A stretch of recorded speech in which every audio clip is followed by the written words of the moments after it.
जंगल में एक बंदर रहता था जो हरा भरा जंगल को अपना घर समझता था।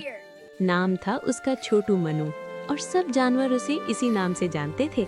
बहुत शरीर और नटखट भी था और हर वक्त हंसी मजाक करता रहता था। हर वक्त शरारतें ही करता था और किसी न किसी नई हरकत में लगा रहता था। एक दिन सुबह की बात है जब सूरज निकल चुका था और मौसम खुशगवार था। दरख्त पर छलांगे लगा रहा था और खुशी खुशी एक शाख से दूसरी शाख पर जा रहा था। नीचे कुछ चमकता हुआ देखा था जो धूप में बहुत तेजी से चमक रहा था।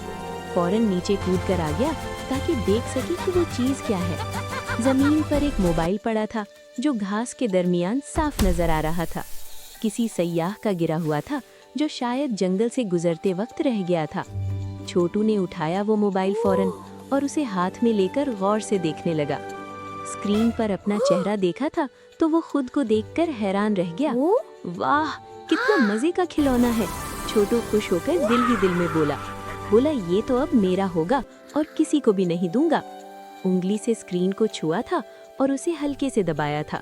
मोबाइल की स्क्रीन रोशन हो गई और रंग बिरंगी रोशनी नजर आने लगी।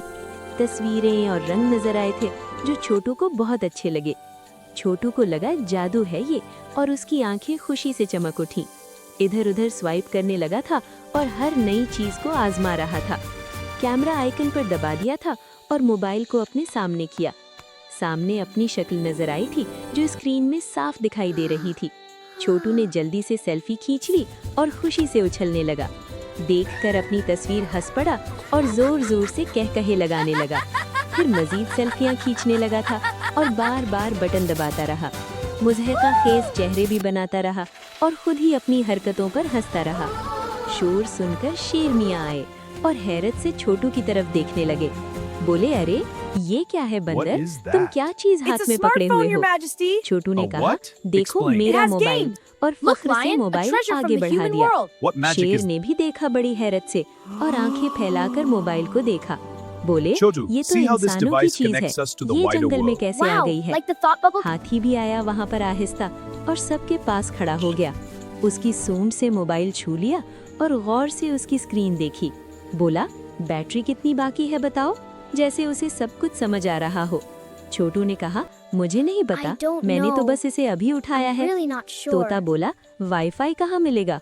और सब जानवर हंसने लगे। खरगोश ने भी सेल्फी की ख्वाहिश की और खुशी से मोबाइल की तरफ देखा। कोयल ने मीठा सा गाना गाया जो जंगल में खूब गूंजने लगा। छोटू ने रिकॉर्ड भी कर लिया था और बार बार सुनने लगा। सब जानवर बहुत खुश हो रहे और मोबाइल को मजे से देख रहे थे।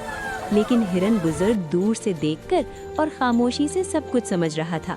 वो बहुत समझदार और अक्लमंद था और हमेशा अच्छी बात सिखाता था। आहिस्ता से वहाँ पास आ गया और सब जानवरों को देखा।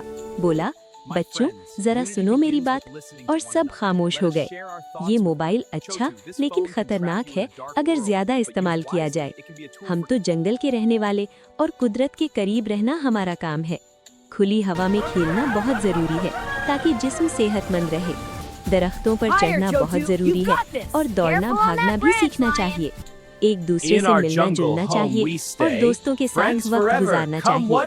मोबाइल में खो जाना गलत बात, ये आदत हमें सुस्त बना देती है। छोटू ने सोचा और समझ भी गया कि हिरन बुजुर्ग ठीक कह रहे हैं।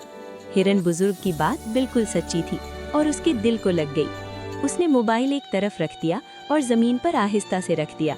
दोस्तों के साथ खेलने लगा फिर और सबके साथ हंसने लगा। दौड़ा भागा जंगल में खूब किया और खुशी से शोर मचाता रहा। सबने साथ मिलकर खेला और किसी ने मोबाइल को याद न किया। पकड़म पकड़ाई और लुक्का छिपी खेली और सब बहुत लुत्फानंदोज हुए। शाम को सब बहुत थके हुए मगर सबके चेहरे खुशी से भरे हुए थे। मोबाइल से ज्यादा मजा आया था क्योंकि असल खुशी खेल में थी। सबक सीखा छोटू ने आज बेहतरीन कि दोस्त और खेल मोबाइल से ज्यादा कीमती हैं।